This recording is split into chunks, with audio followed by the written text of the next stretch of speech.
The cold Chicago wind slammed the heavy glass doors shut behind her. Clara sat quietly in the far corner of the marble lobby, her hands folded neatly over a simple leather handbag. Across the room, a young receptionist glanced at her worn wool coat, then back down at her computer screen with a faint, dismissive sigh. "Ma'am, as I told you," the receptionist called out, her voice carrying easily across the polished floor. "You cannot wait in the executive lobby without an appointment. Our board members are arriving, and security will have to escort you outside." Clara didn't flinch. She didn't raise her voice. She simply adjusted the silver ring on her thumb, looked the young woman in the eyes, and replied, "I suggest you check the morning register one more time before you make that call." The receptionist scoffed, picking up the desk phone to dial security. She had no idea that the silent woman sitting in the corner had just bought 41% of the bank's total shares an hour before sunrise. 30 years before Clara walked into that marble skyscraper, she walked through the back doors of Chicago's industrial district, searching for a single chance. It was 1994.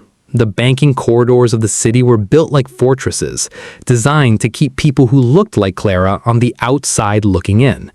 She was a young woman raised on the South Side, the daughter of a seamstress and a steelworker who taught her that financial literacy was the ultimate weapon against prejudice.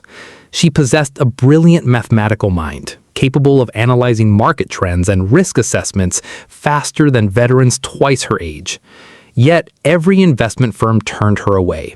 They saw her skin tone, heard her neighborhood address, and closed the ledger. When she applied for commercial loans to start her own asset management company, loan officer smiled patronizingly and suggested she look into entry-level secretarial work instead. They thought shutting those doors would break her spirit. They failed to realize it only focused her resolve. Clara took a midnight shift cleaning office buildings downtown to pay her bills. By day, she sat in public libraries, studying corporate tax codes, venture capital structures, and equity acquisitions until her eyes burned. She began managing small savings pools for local Black-owned businesses, turning tiny community investments into thriving returns through sheer discipline and strategic genius. Quietly, methodically, she was building a financial ecosystem of her own.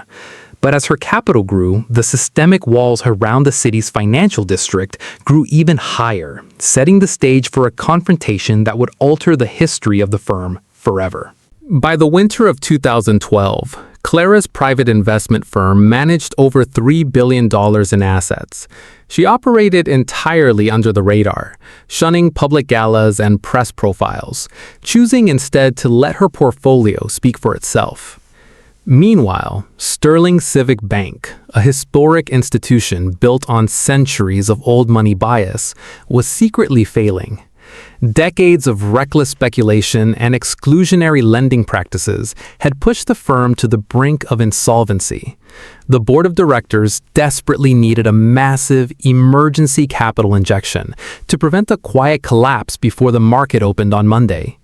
Their managing directors reached out to an anonymous private equity syndicate, begging for a buyout package. They sent frantic emails and wiring instructions, blind to the identity of the lead investor backing the deal.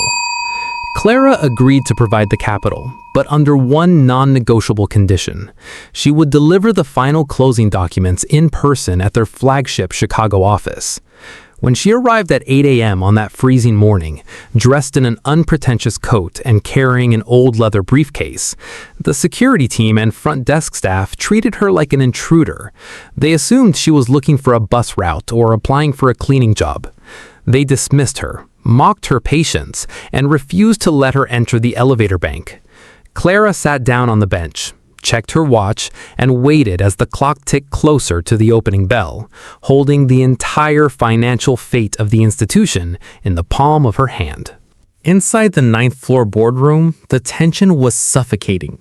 12 board members in bespoke suits stood around a mahogany table, sweating through their collars as they watched the stock ticker tumble on the wall monitors. "Where is the investor?" the chairman demanded, pacing the floor. "The market opens in 10 minutes. If those papers aren't signed, this bank goes into receivership by noon." Down in the lobby, the head of security marched toward Clara, his hand resting heavy on his belt. "Ma'am, I'm not asking again. You need to take your bag and step out onto the street." Clara slowly stood up. She picked up her leather briefcase, pulled out a thick stack of legal documents stamped with the official seal of the state regulator, and placed them gently on the desk counter. "You might want to call the chairman down here," Clara said softly, "because if I walk out those glass doors, this bank default in 9 minutes.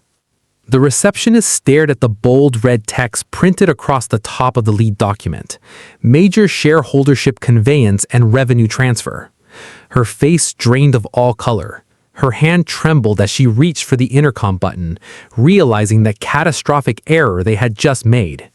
The elevator doors hissed open, and the entire board of directors flooded into the lobby, breathless and frantic.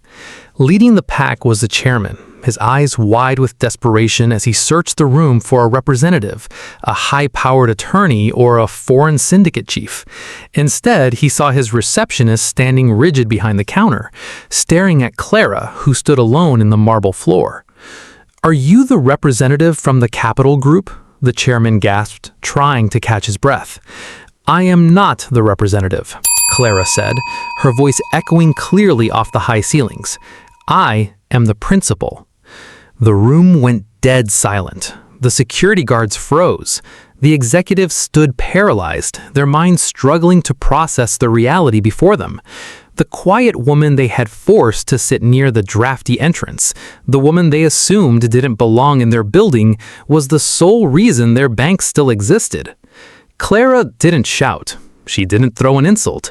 She simply looked at the men who had spent decades keeping people like her out of their boardrooms, now standing before her on the edge of ruin.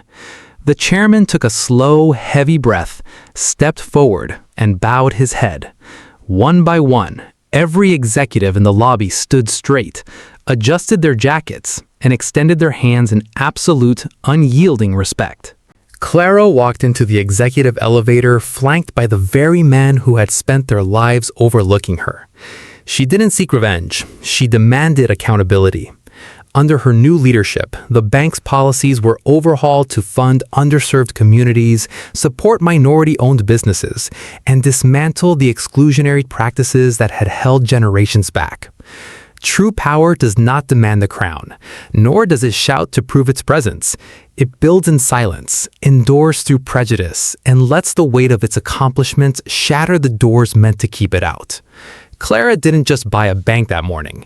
She redefined what authority, dignity, and legacy look like in the heart of America.